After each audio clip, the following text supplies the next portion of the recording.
Masih dari brosur halaman 2, 3 tentang hadis yang dhaif. Dari hadis yang dhaif ini, apa yang bisa kita petik pelajaran atau hikmahnya dalam semangat untuk beribadah kurban? Dari beberapa hadis yang dhaif yang dijelaskan di situ tentang keutamaan kurban, di situ kan disebutkan bahwa orang yang berkorban itu dari tiap bulu hewan kurban itu mendapat satu kebaikan. Di samping itu keutamaan yang lain disebutkan dalam hadis dhaif itu, wa innahu la ya'ti, sesungguhnya hewan kurban nanti akan datang pada pekurban lengkap dengan tanduknya, kemudian dengan bulunya, dan lain sebagainya. Hikmah apa yang bisa diambil untuk kita semangat berkorban? Maka kalau ingin melihat hikmah semangat korban, dilihat Quran surat Al-Hajj itu ayat 37 di awal halaman depan itu, bahwasanya bukan daging, bukan darah yang akan mencapai Allah. La yanalallahu luhumuha wala dima'uha walakin yanaluhut taqwa minkum. Jadi kita korban itu, semangat korban bukan dengan tujuan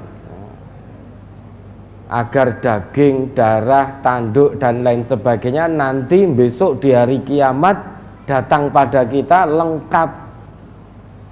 Bukan itu tujuannya. Namun kita berkorban itu tujuannya agar mendapatkan derajat ketakwaan di sisi Allah.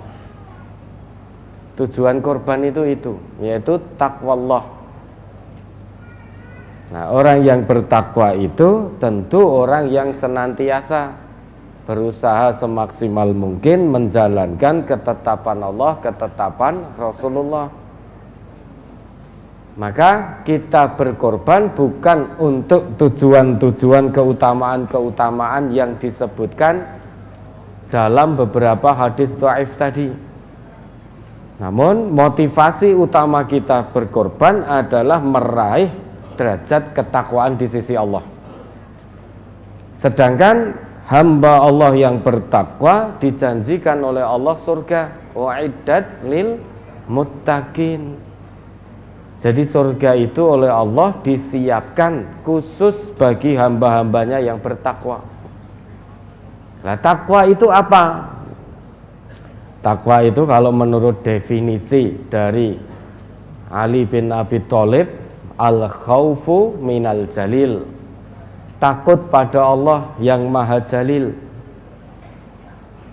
Wujud takutnya dibuktikan dengan mengikuti apa yang diturunkan oleh Allah. Al-amalu bitanzil. Jadi kita menjalankan ketentuan Allah, ketentuan Rasulullah, kebenaran din yang Allah turunkan ini sebagai bukti bahwa kita ini betul-betul takut kepada Allah. Nah, kemudian makna takwa yang ketiga, wal isti'dadu liyaumir rahil, sebagai bentuk persiapan untuk menghadapi hari kematian dan menghadapi hari perjumpaan kita dengan Allah. Itu makna takwa menurut definisi dari Khalifah Ali bin Abi Thalib. Makanya tujuan utama kita berkorban agar kita menjadi hamba Allah yang bertakwa. Terkait perkara motivasi-motivasi yang disebutkan dalam hadis dhaif itu, tujuan kita bukan itu. Namun tujuan kita takwa, fokus saja meraih takwa di hadapan Allah. Karena orang yang tidak bertakwa di hadapan Allah tidak akan selamat. Kita ini diciptakan oleh Allah, tujuan utamanya untuk ibadah.